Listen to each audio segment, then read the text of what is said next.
আপনারা কি জানেন যে পৌষকালী বা মূলকালীর মাহাত্ম্য কি? পৌষকালী পূজা সাধারণত পৌষ মাসের অমাবস্যা তিথিতে পালিত হয়। শাক্ত বাঙালি সমাজে এই পূজার বিশেষ গুরুত্ব রয়েছে।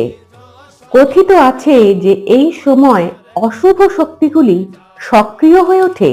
সেই সকল অন্ধকার এবং অশুভ শক্তিগুলিকে বিনাশ করার জন্য এই সময় পৌষকালী দেবীর পূজা করা হয়।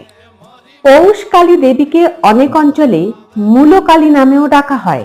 শীতকালীন সবজি মূলো এই সময় দেবীকে নিবেদন করা হয়।